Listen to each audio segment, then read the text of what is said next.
Welcome to the Spare Parts Racing Podcast, your podcast for all things motorsports. With your hosts, Sean Chavarella, Stephen Clary, and Taylor Moore.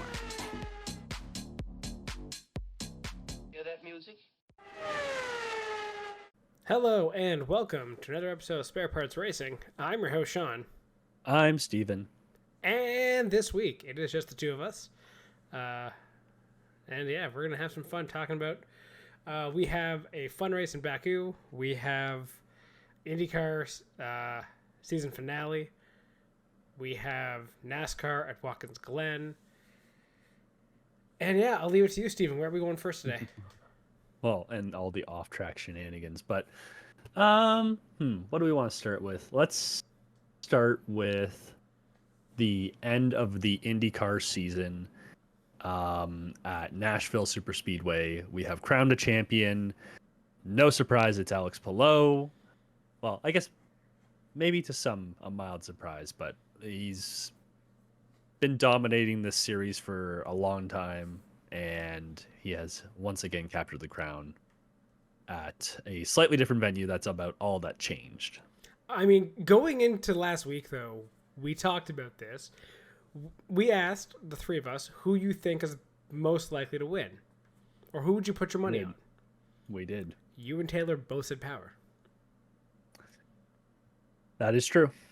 I was just checking that. That is true. Yep, it was. And I was supposed to say, yeah, I stuck with Flo the whole way. Yep. Knew he was going to get it because, one, he always seems to find the luck. And this weekend was, like no other. Or like all the others, I guess. And, yeah, Power didn't even get started, really. Yeah, I think that's...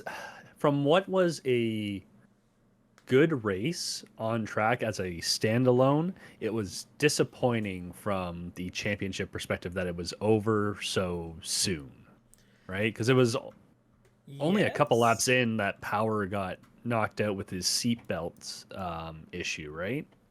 100%. And honestly, I respect Power a lot, being like, yeah, seatbelts undone, I'm coming in. Yeah. Like, there are people out there, I guarantee it, who'd be like, okay, just don't hit anything. I could see maybe like a younger guy who hasn't won a championship, let's say like a Colton Herta in the same position, being like, just not going to mention that and see what happens. Yep. 100% agree with that.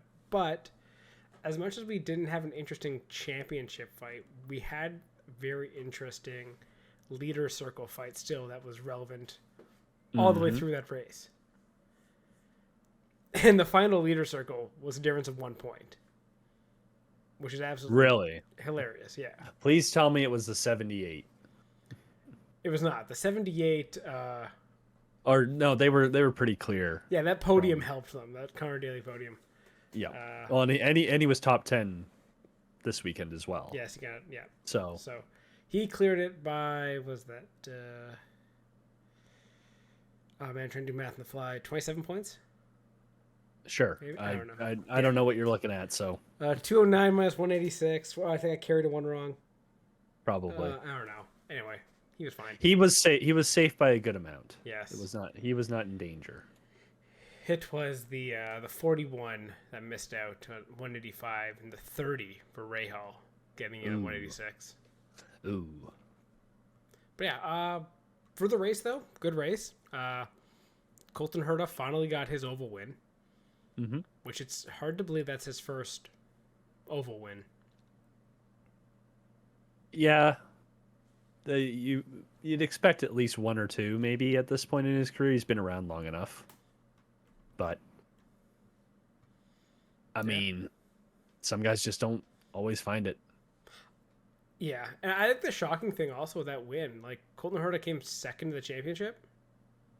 Yeah, well, he's had a quietly consistent year, I'd say, right? It wasn't... I think when we've talked about Herta in the past, he has a lot of ups and downs, and you sort of have to hope he has more ups than downs throughout the season, where this year it just seemed very consistent, not really... he had, that was only the second win of the season, I think, right? Yeah. So, where was the other win, Steven? Ooh, that's a good question. I don't remember. You were there. It was Toronto. You know, when him and Kirkwood just dominated the entire race. Yes, that's right. Yeah. I don't know. All I remember from that is fucking the crashing and all the shenanigans in turn 1. Oh, with the whole the yellow flag, not Yeah. yellow flag. Fair enough. Yeah, Fair enough. Like this is the kind. So this is his now what 1, 2, 3. Well, 1, 2, 3, 4, 5, 6th season, and other than the first race at Milwaukee, Detroit, and Indy, he was top 12 for each race, and a lot of these so 3rd, 4th, 2nd, 8, 7, 23rd, 19, 6, 2, 4, 11, 5, win, 5, 4, 22, 3rd, 1st. Okay, but to be fair, you can make that argument about everyone in the top 10 of IndyCar. Yeah. Like, what sets Palou apart from the rest of the field is not just that consistency, like being in the top 10 drivers. If you're a top 10 IndyCar driver, you are going to almost always be in the top 10 every race, with maybe the odd exception here and there. Mm-hmm. Palou's difference is he is not a top 10 driver every race, with the odd exception. He is a top 5 driver. Yes. Like 4th, 1st, 3rd, 5th, 1st, 5th, 16th, 4th, 1st, 2nd, 23rd, 2nd, 4th, 2nd, 5th. Like, yeah. He is that good because he's always up there. And yes, he may not podium every week, may not win every week, but more likely than not, he's in the top 5. Yeah. And until someone else comes along with that kind of consistency that can really challenge him, or Palou gets some bad luck, he's going to be a championship favorite. Yeah. Well, no, I guess that's sort of my point with Herta is that the last couple of years, like where he's topped out, what was it? 4th, I think, was his highest season finish, right? Up to this point. Where did it go here? Yeah, so 10th, 5th. He did finish 3rd in 2020 in a shortened season. But like that's sort of what's held him back is these years where 2 years ago or 3 years ago in 2021 had 3 wins. That's fantastic. Problem is he also had 1, 2, 3, 4, 5 races outside of the top 15. And that's what I mean. Before it's been these up and down, like last year too, didn't have a win, was a little more consistent, but still had 3 races where he was 20th or lower. That's fair. In standings. So this year it seems like Herta sort of found consistency, and I get what you're saying about Palou. And Herta, as much as he's taken a step this year in terms of being a more consistent driver, he has to. It's amazing that he has to take yet another step to sort of get to that next level and get to Palou status. And not to be that guy for this year. Yeah. But had we not had the disqualifications for Penske in the first race, this championship battle is going to be a lot more interesting. Yeah. Because what did Power lose? Didn't he only lose like 10 points? Power did? Power only lost 10 points. So okay, so let's put Power up 10, but also he's now closer to Palou going into the weekend. Yeah. Going in, it's a lot closer. McLaughlin lost 35.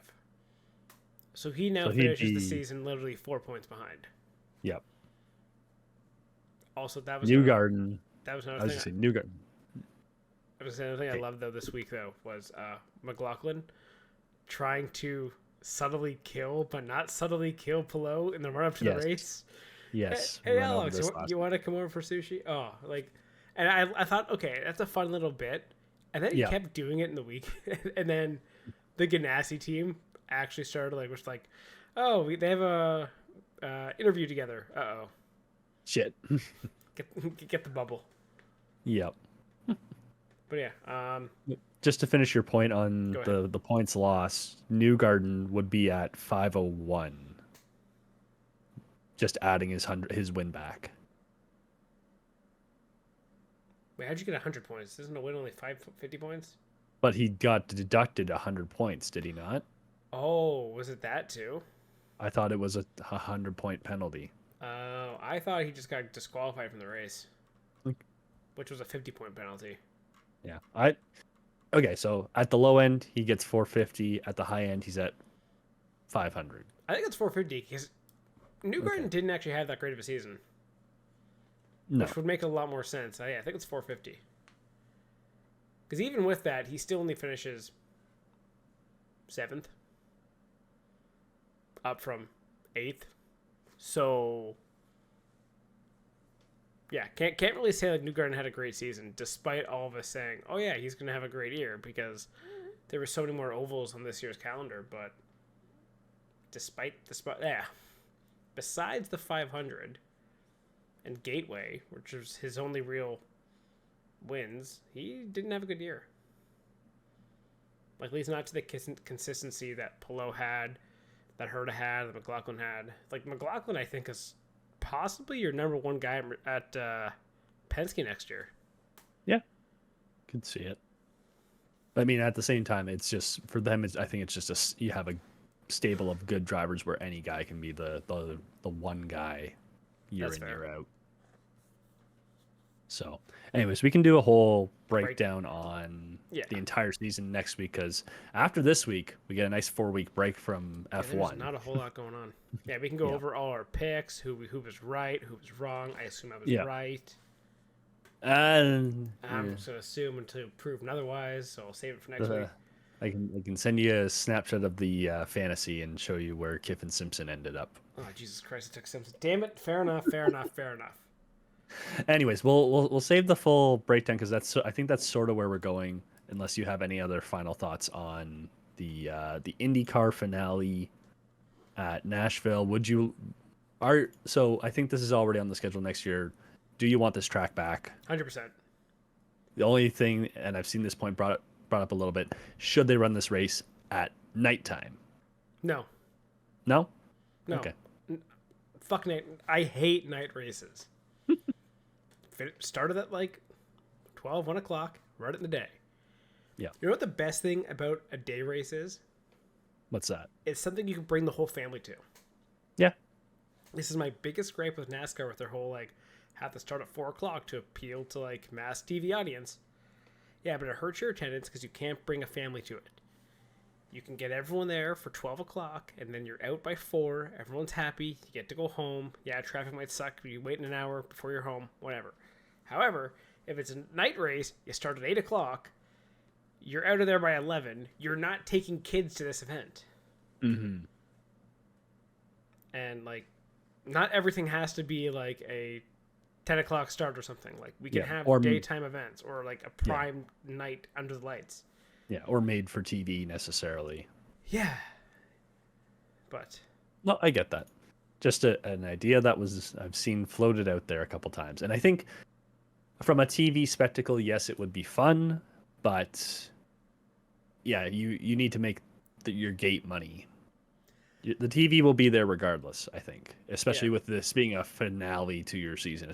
And if you get a close title race, which you should usually be getting. Even like for how dominant Palou was that we just went over, there was still a driver in it that could very realistically take it from him.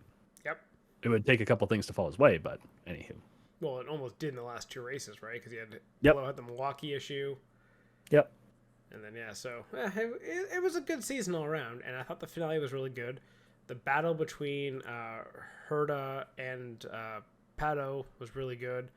Lap traffic coming into play also made it really fun. And, like, yeah, IndyCar, we can talk about this, I guess, in the greater IndyCar year in review, but, like, they nailed the oval package this year, except for one, which is a NASCAR problem, which they butchered Iowa. But besides that, all the ovals were great packages and great races. Yeah. Yeah. Anyways, we'll save that for next week when we have nothing else to talk about. So That's fair. Let's move on to the one that I want to talk about the most, which is the Baku race. Okay. I don't know about you, and I don't know, this might just be like McLaren fan bias.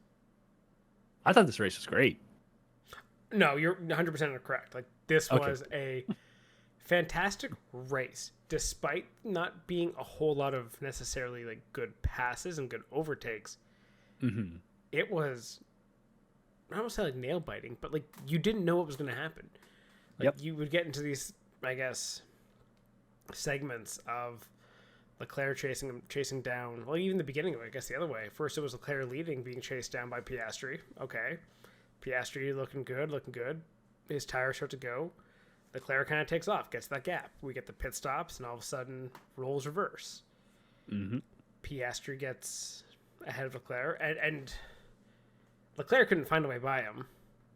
But this is where I will say this is a Leclerc issue of a driver. Like, he tried to play the patient game. Right? He tried to play the whole, I'll keep pressuring him and attacking him. And, like, they pulled away from Perez. Like, those two cars at the front were fast. Mm-hmm. And arguably, Leclerc was faster than Piastri if he had gotten by him. However, he lacks the testicular fortitude. How did I know that's what you were going to say? It's a great phrase. It just is. It is. But, like, yeah, he lacks the gonads. How about that? That better? Yeah, sure. So to just send it in there.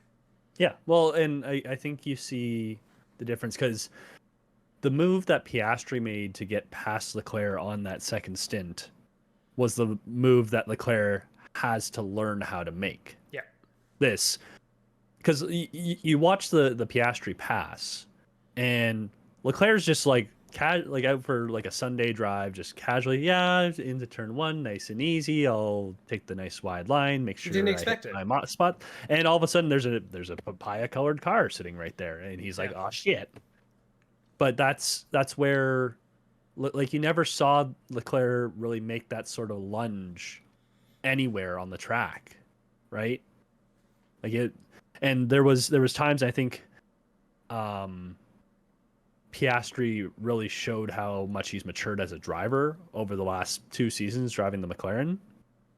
Every time that Leclerc started getting closer and using that DRS on the long front straight, every time that he got close, Piastri knew when to take the defensive line, when he could stay out wide, and I think part of it is also just, I know this guy's not going to dive bomb me, so unless he's like getting really close, and I'm sure there was probably some sort of reference points where they were setting like, if he's this close with the DRS, you got to take the defensive line.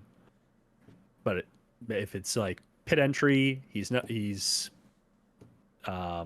far back with the DRS, he won't catch you. It doesn't matter. Yeah. So yeah, like honestly, it was really good, and then Leclerc's tires went, and then it was chaos. I was gonna say, so the that's last 5 laps.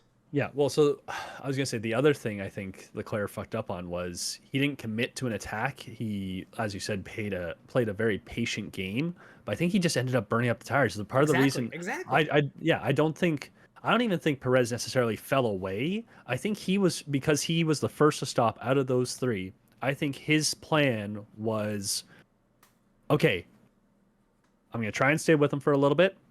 All right, I can't do this. I'm burning up my tires. I'm gonna back off a little bit, let them squabble a little bit. Maybe I get lucky, but I need to get these tires to the end. And I think he had to play a more conservative, or go to a more conservative game plan. But he also had the recognition where I can't stay behind these guys on this style of track. I'm just gonna burn through it. And then Leclerc probably should have done the same thing. Just let him go for a little bit, charge your battery up, keep your tires fresh, wait and see if there's a mistake. See, I disagree. I think Leclerc actually played it well, because like you could see like from the first stint how fast the trailing car's tires went, and that was a big thing. You needed that clean air to save your tires. If you're fighting and trying to get behind a guy, your tires just died. Wow, I feel like we're talking about like a 2019 race right now. But once that's Leclerc's ultimate failure. He didn't get ahead, right? Yeah. If he had made that move to get ahead, to actually really go for it, then he would have forced Piastri to burn his tires up. Like, it would have been nice to see a little more back and forth there. But yeah, Leclerc kind of screwed up, I think, playing it more patient, trying to kind of wait him out. And eventually his tires will fall off. They did the first time. Well, yours didn't fall off as fast as his did. You were still be able to, stick with them for like 20 laps, I think it was. Mm-hmm. But at the end of the day, your tires fell off. But we did get the most awesome, I think, camera shot of F1 this year. Which one was that? Oh, both of them sliding and coming through the last turn. Yeah. Yeah, the nice little power slide out of the corner. Yeah, from both of them. And their reaction to that in the cool down room was also sick. When they're like, oh. See the first guy and the second guy, it's like, oh wow, we were on the edge of that one. If that is not in every single promo going forward for the rest of the season, I will be very upset with the marketing team. Should be. Hell, put it in for next season too already. That's the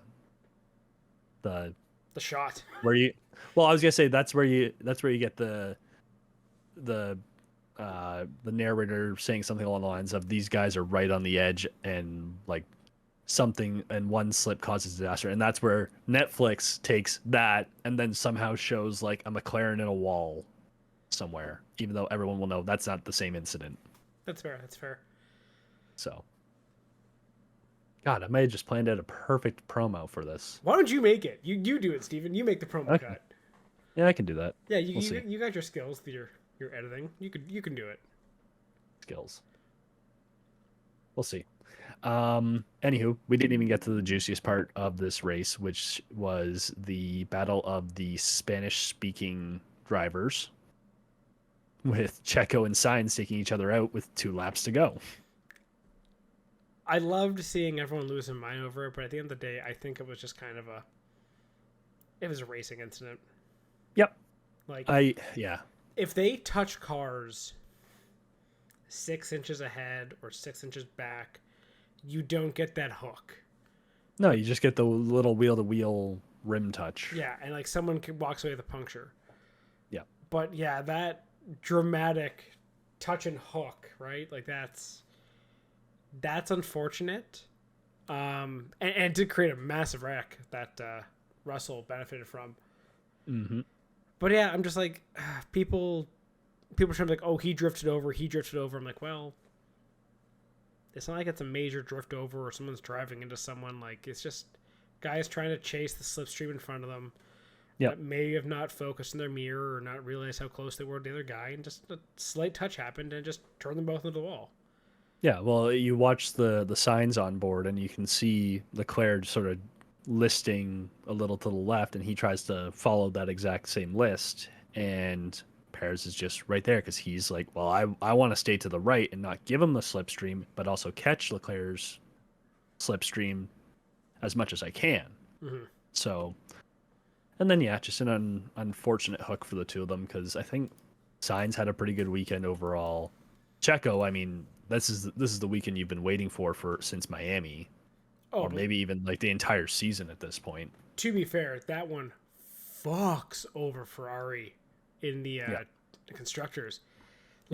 They were really good to have a 2-3 finish with Norris. I think was back in 8th or 7th maybe. I don't know where he was. He was he had just caught Verstappen at that point, I think, so he would have been 6th at that point. Okay. 6th or 7th. He finished 4th. Finished 4th. Okay, yeah. So then, he would have finished 6th.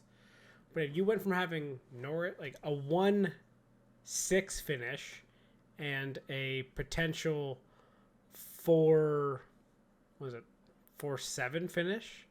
Well, you get a 2-3. Oh, you were gonna rocket up those constructors. Yeah. Losing your driver there, everyone else benefited. Yep. Well, and Red Bull loses out huge on the points that too. Too, yeah. Right? Huge for McLaren to really jump into that constructors lead too. Yeah, McLaren.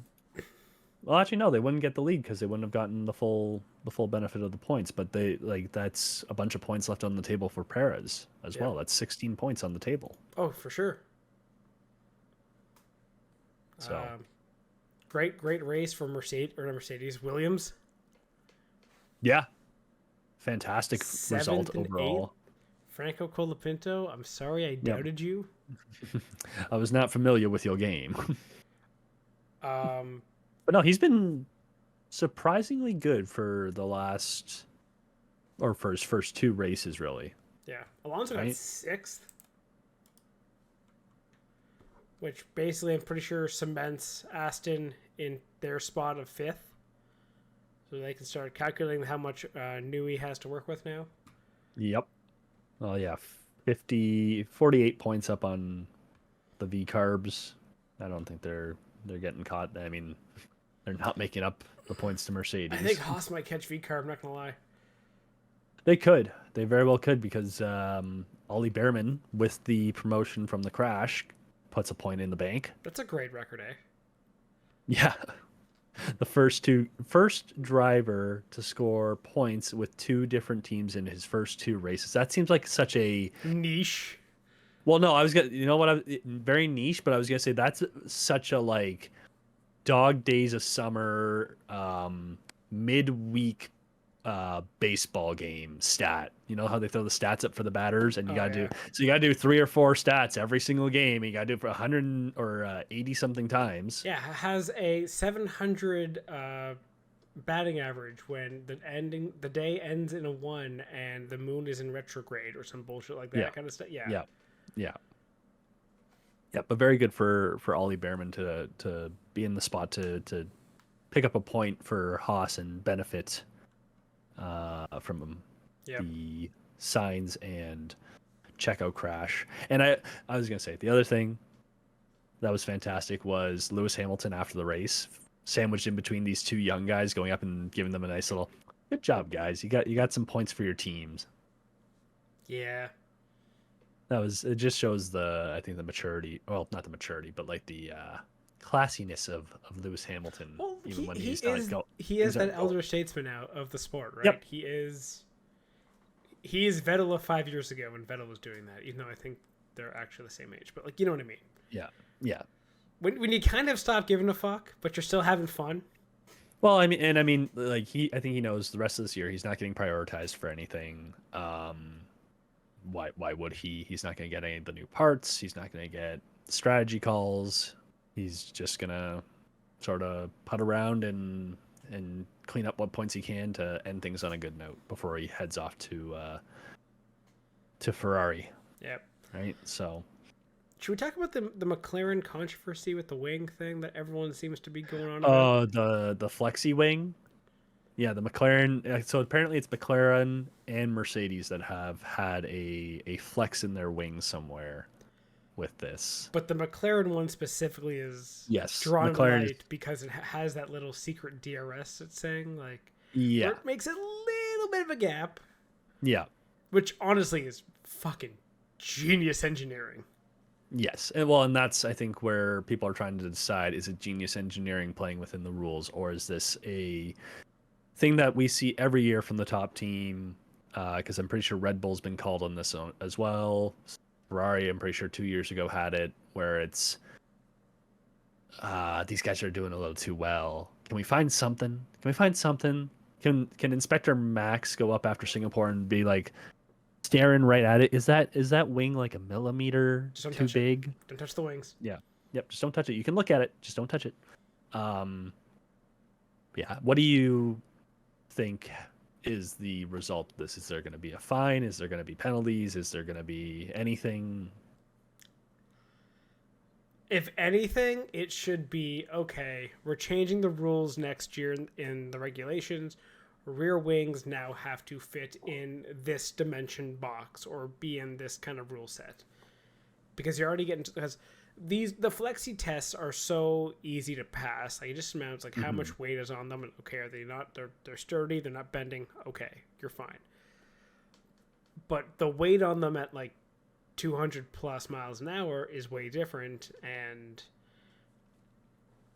like it's not illegal, so I'm not going to say ban it because it's in the rules. You've made them, it passes the test, but it just happens to do one thing out there. Wings have been doing this forever, where like on the straights they kind of dip down a bit, and you used to see that in the front wings a lot. And now it's just gone to the rears. So I don't know, unless you wanted to say, like, I think change the whole design of the rear wings and be like, okay, we're going to a center pillar rear wing. This is going to be one center pillar and flaps out from the side, no end plates. Have at it, design. That could be a really fun thing for F1 to do. Yeah. However, will they? Probably not. If anything, they might make some more difficult stretchy tests or bending tests that teams will find a way to pass, and this will continue to be a problem. Like I think you restart, like if you make it a whole new style of rear wing, that resets the entire development on it. So now you're looking for aerodynamic efficiencies again and less engineering efficiencies. Yeah. So. Yeah, I think I gotta agree that nothing's gonna happen. The fact that there hasn't been like I don't think I've seen a formal protest from any team. I know there's been like, oh, Ferrari's gonna consider it, or Did you see Red Bull's gonna consider it. Post-race, Piastri's car was randomly inspected? Yeah, that makes sense. It was chosen for the extra scrutiny, and it was fine because it's fine. Yeah, so, I don't think anything's going to come of it. But we'll see. Who knows? The FIA does what they want, so... I was going to say, the only other thing that I forgot to mention with the Sainz-Perez crash... Have you seen the conspiracy theory that Sainz did cause the crash on purpose because it benefited Williams, and now because they have scored 10 points this weekend, they have moved up a spot, ergo getting more prize money? Oh, just a happy little happenstance. Whoopsie. Yeah, good old Carlos Bob Ross. Yeah. Making happy little accidents. If another wreck happens where they jump up and pass Haas, then I'll be suspicious. Yeah. Yeah, because that's the only thing. Like, Haas technically scored a point, but like at the same time, they the 1 point versus 10, I'd take the 10 points. Yeah. And then this week we have Singapore. This will be fun. This will be. Do you have a prediction for Singapore? Ooh. It's gonna be hot. Not really much of a prediction.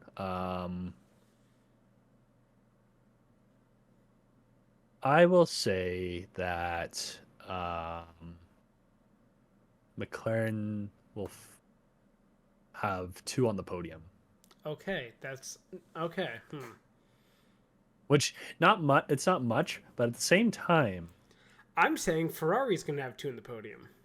Okay, interesting. I'm bullish enough to say Ferrari 1-2. Okay, because it's going to be a hot track. It's a street circuit.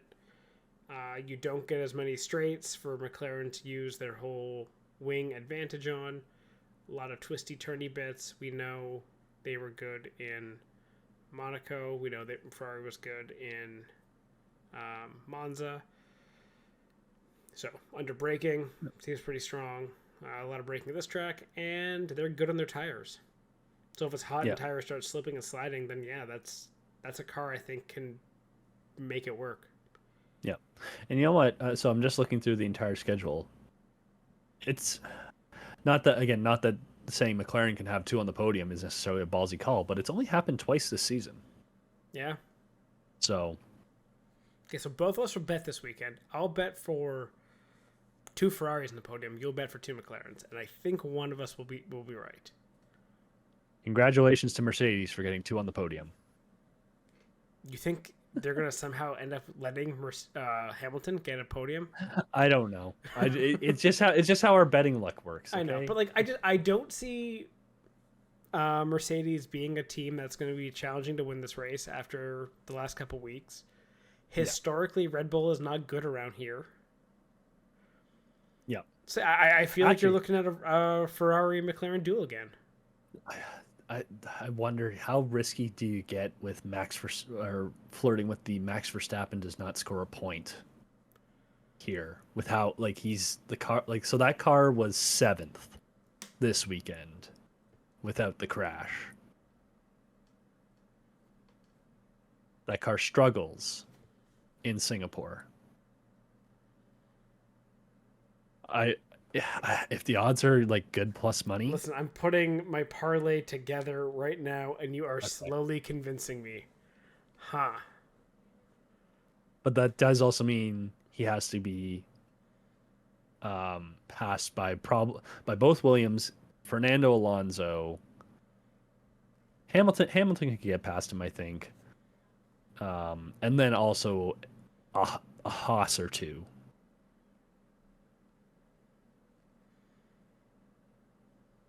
It's not necessarily the easiest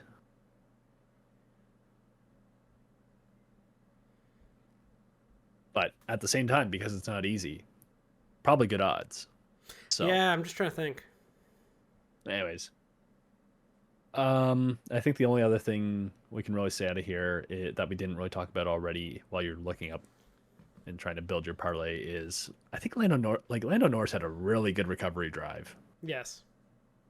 Like that was with whatever, I don't know fully what happened, and I still don't know if they fully explained the yellow flag part. And I mean, he also did not have a great exit on out of the castle section, I think, where he tore up the bottom or the floor of his car. So, Yeah. you know, whether it was bullshit or whether it was driver error, maybe a little bit of both. Good to see him battle through some adversity, drive a very mature race in terms of, you know, you got to be very disciplined and have your what am I trying to say? Or like really stick to your game plan running that longer first stint. Yep. And just sort of, and I mean, we didn't have a safety car until the very end. We didn't even have a safety car. We had a VSC. We still haven't had a safety car in like 6 races. Yeah.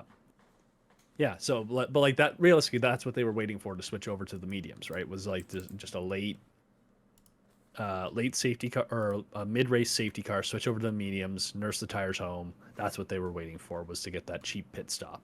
Yes. And I think it was also a great strategy call. They timed it out perfectly to get the car in front of Verstappen, and then you luck out and bag yourself a couple extra points. You get the extra point for the for fastest lap with the softer compound.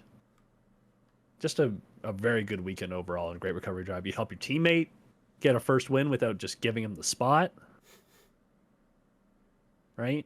Yeah. So, very good weekend for McLaren overall. I think that's all for Baku, right? I don't know, is there anybody else? Was the last safety car Canada? Might have been. Just trying to think when the last one was. Anyway, yeah, possibly. Anything else? Just there's some rumors this week that this could be Ricardo's last race. You want to do that? You want to dive into the rumors? Well, I'm just saying, if this could be Ricardo's last race, then yeah. So there is steam that is picking up for Liam Lawson. I don't think it's been confirmed yet. That he's going to get a seat next year. That he's going to be in that second seat. I'm just checking, just to be sure. But yeah, rumors that Lawson could be in that seat next year. Not really surprising because Danny Rick's struggled. So, I mean, and Lawson has looked good, and it's very surprising he doesn't have a seat somewhere. Yeah. But the fact that so the first time you read through a lot of the little headlines, it's, oh, this could be Daniel's last race in Singapore. It's like, okay, yeah, I guess maybe he likes Singapore or whatever. No, Singapore could be his last race. Yes. There are rumors that he could be replaced by Liam Lawson come Texas, which would be so disappointing because I know he loves Texas. I don't know if he loves Singapore, but he loves Texas. So, what percent, 1 through 10, 10 being he's out for sure, 1 being, what are you, crazy? Lawson's not getting in this car at all this year, barring an injury. 1 to 10, what are Lawson's chances of being the second driver come Coda? I want to say 4. Okay. Like, I don't think it will happen, just like logically, like, okay, we don't see a lot of moves like this often, and like for Red Bull 2, yeah, like these moves are kind of weird. However, we did kind of start getting these exact same kind of talks the weekend before about Logan Sargent. These rumors were kind of circulating. So I don't know, though, if it is, yes, Lawson will be in the car for next year. We're going to confirm he'll be in the car. And Ricardo will be out, which, okay, makes sense if you're going to announce that or that's kind of come to fruition.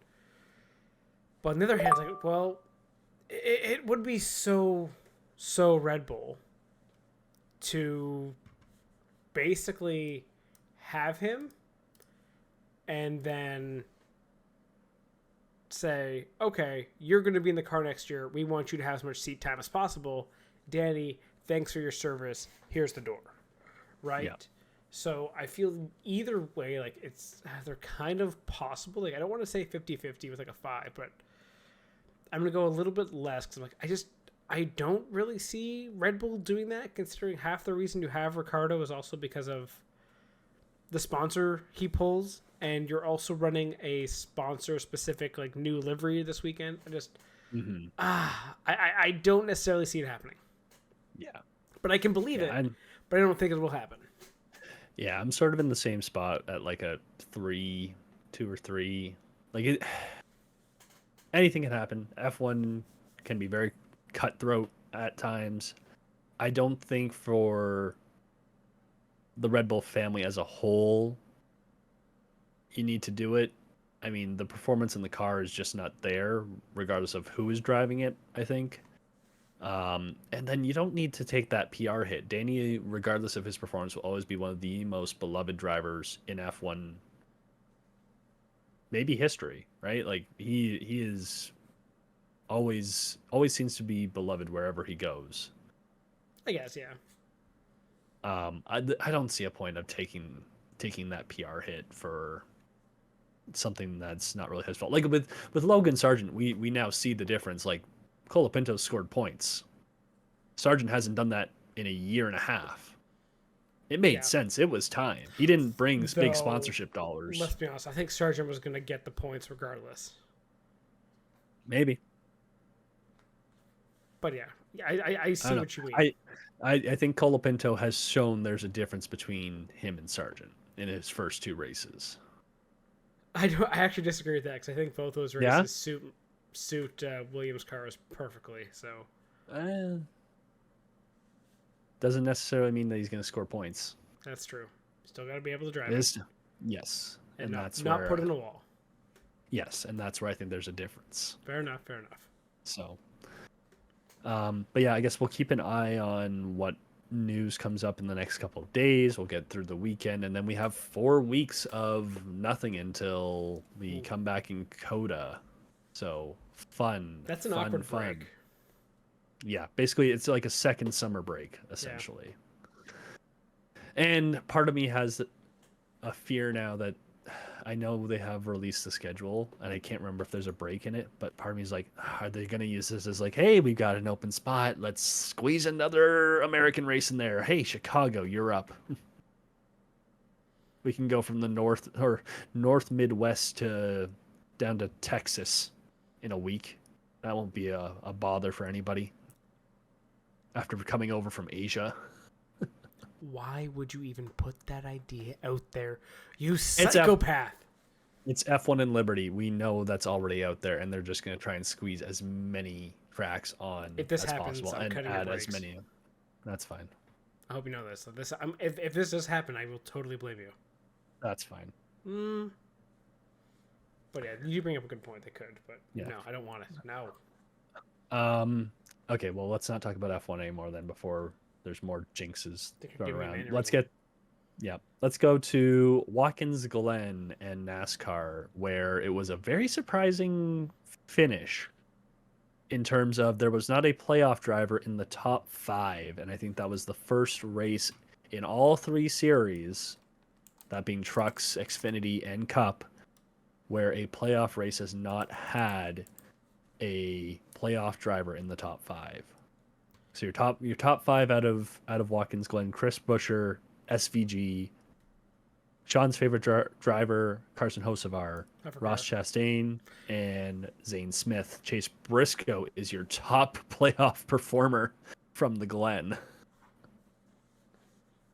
Fucking fascinating, honestly. Yeah. And you also had a strong showing from fucking Spire Motorsports out of all teams with 3 drivers in the top 10. But like, this is the thing. Like, this is where the playoffs suck, because you want to feel really happy for Buescher getting a win this year. Yeah, especially with the year he had. Yes. Oh God. Like, he came so close so many times and now gets a win when it doesn't matter. which is bullshit because you're taking away the win from the guy who I think is really happy. He should be happy to get a win. You should always want to win in NASCAR. That's why like this whole win and in thing really sucks. Yep. But like, and like a guy like Gilliland or Chastain, like those are big wins for them. Or well, not wins, but like good performances. And like if we had a normal Winston Cup style points, would bump guys up and be like, okay, this is awesome. Like, hey, we can build on this kind of stuff. Mm-hmm. So for that, I'm kind of pissed off at how the playoffs affect this win, because no one's talking about Buescher winning. Everyone's talking about, well, what's the move for the playoffs? It's like, well, let's give the guy the win. Like, let him enjoy the win. Yep. Yeah, no, and it was a great. Well, I'm sure there will be some people who don't always watch NASCAR that have different opinions on the move to win, where Chris Buescher is essentially moving SVG out of the way in the out of the bus stop and into the long winding right hand turn. But that is stock car racing. That was old school. Like, but he does it so gently. Like it. Like look at how remember how SVG just punted Hill in the Xfinity race at Sonoma. Yep. Yeah, that's a punt. Yeah. This was like a just move. Gonna move you. Just put you in the dirty line. Let me get by. Thank you. Yeah, my car is quicker. Move out of my way. Yeah, you're not wrecking the guy. He's still finishing second. He still gets a good result. Yep. Yeah, it's unfortunate, but yeah. Yep. And I mean, still a very good showing from SVG as well. Agreed. I think he'll be. I think so. Listening to the steps he's made on ovals in Xfinity, he could be an interesting one next year to watch in terms of, is this your road specialist who finds a win on one of your road courses, gets in, and then you have to hope he gets a win, say again here at the Glen, or he makes up his differential from his points differential from not being as strong at ovals at his road course races, and you hope he does well enough or just stays alive in the playoffs through solid finishes to make it through a couple rounds of playoffs. He could be an interesting one to watch next year. Are you trying to make a case for an SVG champion? No, not at all. It sounds like you're trying to make the case that could happen. Nope, not at all. Not at all. I will bet you Scott McLaughlin is more closer to winning a championship next year than SVG. For your Aussies that came over into your two top North American sports or motorsports, one of the So let's put this into perspective and add some context here. You have McLaughlin, who is in the same car, and this is what, his third or fourth year running the IndyCar on a top IndyCar team. Well, I'm just saying. Versus SVG, who's going to be racing the Cup Series for the first time on a full schedule with a charter that was just acquired from Stuart Haas on a team that is not necessarily a premier team. It is not your Hendrick or your fair enough. But Gibbs. Let's be honest, SVG still won his first ever NASCAR race. Yes.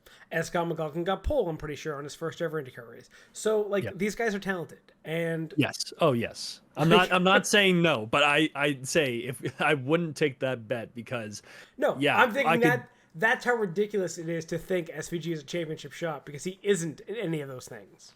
Yes. I'm just saying, I think he will be interesting to watch next year. Yeah. So, and I mean, I think I sort of know where you want to go with this as well, because there was another. So, SVG's racing the 88 next week. There was a guy in the 88 in Xfinity this week who started on pole in his first ever Xfinity race, came first in his first ever Xfinity race, and all I know is that. How long ago did we do this? We did our like 3 weeks ago. Beginning of August. It was beginning of August. We did our top 20 drivers in the world. Just sort of random, not random power ranking, but I fucking stand by that so much. Throwing now. Connor ZIlisch at 20 may have seemed a little silly at the time. I think at this point, though, we'll give him a couple more races, but to show up in Xfinity and win your first race and stick it on pole, yes, it's a road course where he might have a little better time and it's an easier adjustment. We'll see how he does on ovals in the future. He currently kicks ass in ovals too, just saying. Yeah, but I was gonna say, so he shows up on a on the road course, sticks it on pole and wins, and he led half the race. He led 45 laps. Dude, he's fucking nuts. Yeah, and he's what, only 18? So this was his first race because he just turned 18 and he legally could not drive in Xfinity until this weekend. Like here. Again, like this is my point. Like he actually is unreal. I have not been excited for a guy coming up in any series, like prospect wise for racing for a while, but like Connor ZIlisch, like Jesus Christ, everything he touches, he wins. So he turned 18 back in July. So it's only been a couple months. And I'm sure part of that was, well, we don't want to just take him and stick him right into an Xfinity car right away. But, I mean... Maybe you should have. Yeah. Anyway, yeah. that was awesome. So if you did not listen to our ranking at the time, we sort of went through this, and this was back in July, or in August, sorry. So... Arca Menards series is finished second this year, going fourth, first, third, first, second, 26th. Comes up to Arca Menards, the full proper Arca, wins the first 4 races that he races in, comes second in the next one. Oh, such a downfall. Comes back, gets first in that with most laps led and led all laps at the Glen. So probably should have actually predicted that he would have done well. Shit, should have put money on that. Fuck. Yeah, I probably should have. And then struggles a little bit at Bristol. No, he got taken out to stay in a wreck. Oh, that race was today, and he literally... Someone hit the wall and didn't hold their brakes and took out his entire right rear of his car as he was going by. He was running third at the time. So, yeah. Yeah. He be good. Goes to Craftsman Truck Series, finishes 4th in his first race there as probably, again, a road specialist at Coda. And then Richmond struggles, finishes 29th. I'm going to assume at this point probably taken out as well, but that's Racing with Spire. And then shows up with JR Motorsports, wins his first one at the Glen. I could see him going slightly up our little rankings board there. I'm just saying, watch it for ZIlisch. He should be the next top American, I think, going to like F1 the way he is, just wins everything. You didn't even mention him winning his first 2 IMSA races this year. Oh yes, sorry, I was. Yeah, he won Daytona and then he won Sebring. He's raced in so many damn series. He also won. You can't Mazda get it MX-5 all. Cup race. Like this is what I mean. Like he races everything. He wins everything. If he gets stuck being a NASCAR only guy, I'm actually going to be pissed off because he is fucking great. Yeah. And he just turned 18. Jesus Christ. I can go on. Connor ZIlisch is the next god of racing. Yeah, let's go with that. Sure. I'll stick with it. Anyway. Okay, anyways, back to Cup Series because I think you could probably sit here all night talking about Connor ZIlisch. Probably shouldn't. So might get a watch list. Yeah, probably. Get a restraining order. Probably. So as was sort of mentioned at the top of this, playoff drivers struggled this weekend. You had Ryan Blaney getting taken out on the first lap. You had Denny Hamlin getting involved in that as well.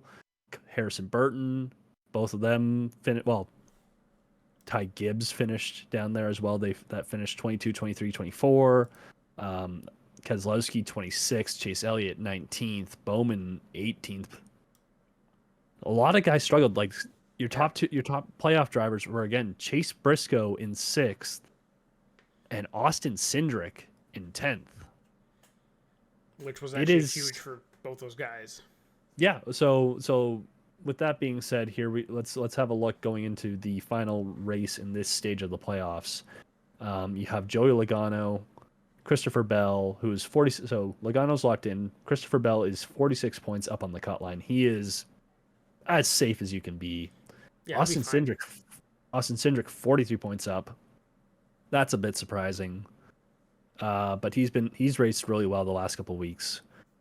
Alex Bowman, 41 points, again, pretty safe. Suarez, 36, pretty safe. Tyler Reddick should be pretty safe at 30. Same with Chase Elliott. Blaney, 29. Larson, 26. Byron, 25. And your bottom six now comprises of Briscoe and Gibbs, 6 points up on the cut line. Denny Hamlin, 6 points outside the cut line. Keselowski, 12. Truex, 14. And Harrison Burton, 20 points out. Some surprising names down there. Hamlin should get through. It's Bristol. Should. He is good at Bristol. Yeah. He should. If Hamlin doesn't, if something bad happens, oh my God, what a fucking waste of a season. Yep. Yeah. I'd be pissed if it was Hamlin. They got 3 bad races, cost me entire championship. Yeah. Yeah. And that's just another reason to hate the playoff format. Yeah. Yeah. One stretch. Harrison Burton, thanks for coming. Yep. Martin Truex Jr., same thing. You know, you made the playoffs. Thanks. You can go retire now. Those last 2 spots, I don't know. I wouldn't be confident if I'm Keselowski. But also, I feel like Gibbs could slip down there as well if he has a bad weekend. Same with Briscoe, right? Like 6 points is not a huge difference. Yeah.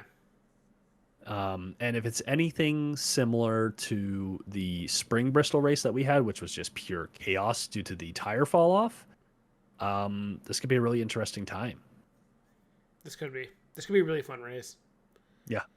So let's go through the full timeline, because last year's fall Bristol race, complete dud. Guys just sort of panning around, not a lot of passing, whatever.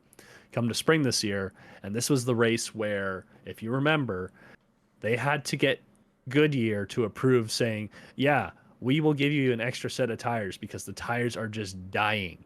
So many guys had a tire issue where a tire just got cut down and they lost a rear right or something, and there was 12 cautions just because guys were losing a tire. And realistically, if it wasn't them, it was probably going to be someone else within the next lap or two. Yeah. So they did. Well, I bet you though they're gonna bring they're gonna bring better tires this time. We're not gonna have that same chaos. So that's where the reports are a little different. So they did a summer test in different temperature. They had the same tire fall off where the tires were not lasting a super long time, and they are apparently bringing the same tire. That is the report. Whether they actually do is the actual question. If I'm NASCAR, I say, yeah, we are bringing that tire. We don't know how this is working, why it is creating such chaos and entertainment, but that's what we want. That we want an entertaining race where we don't know what's going to happen. That is the tire I want on the car. Again, I still don't think they can explain why it works, but it does. And that's the important part. No, that's fair. That is fair. And yeah, if they do bring the same tire and they do just want the most entertaining race possible, then that'll be fantastic. I am all here for it. That being said, I just feel Goodyear won't want to have a tire that's might blow up every few laps, so they might want to bring less. Yes. Yeah. We'll see what happens. It's there. Because, yeah, I get it from a sponsor standpoint. Yeah, you don't want your tires blowing up and that to be the lasting impression. But, I mean, as a fan of the sport, screw it. Just I don't care. Like, these are not the Goodyear tires that are going on my car. Right? Let them blow up. Yeah. Let these guys struggle. I know, but no tire manufacturer likes seeing their tires fail. Yes, and that's the problem. Cowards. Bunch of cowards. Yes. So, I think we are agreed that it will be Truex and Burton going home for sure. Yep. of the four that are realistically in there, that's Briscoe, Gibbs, Hamlin, Keselowski. Who is advancing? Who is not advancing? My prediction is Hamlin advances.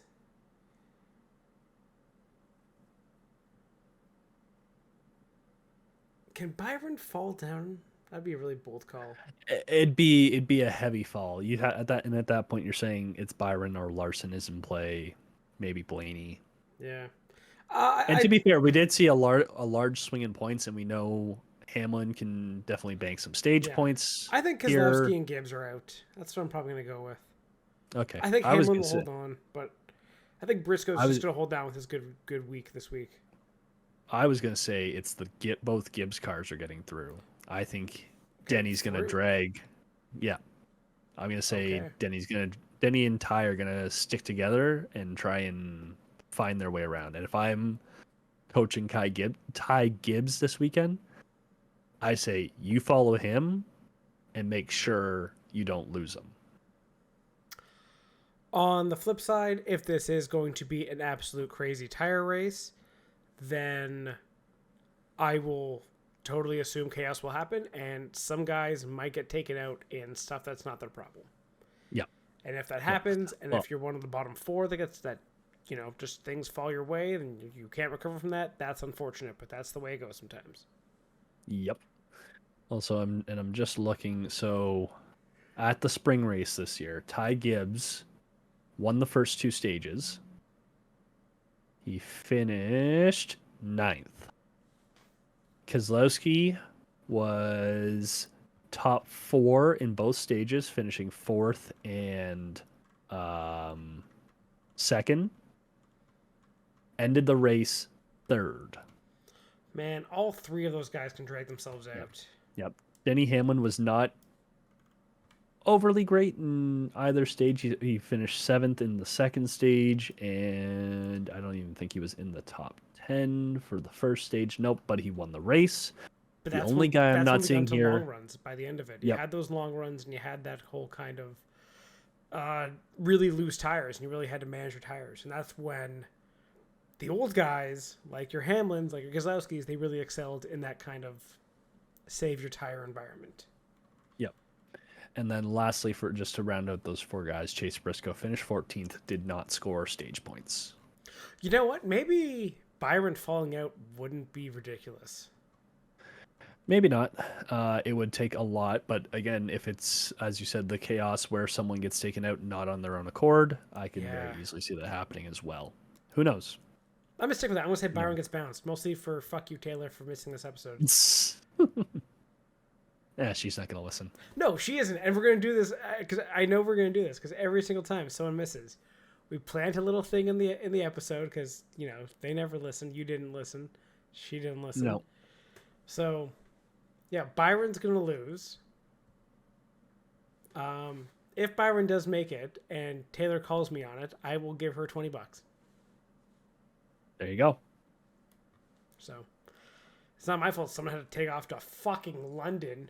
Not even London, Ontario. Fucking the good London. I mean, if anything, you'd be more disappointed if it was the other way around. Honestly, yeah. But yeah, how did she go to London? Doesn't even tell us. No idea. Honestly, insulted. Yeah.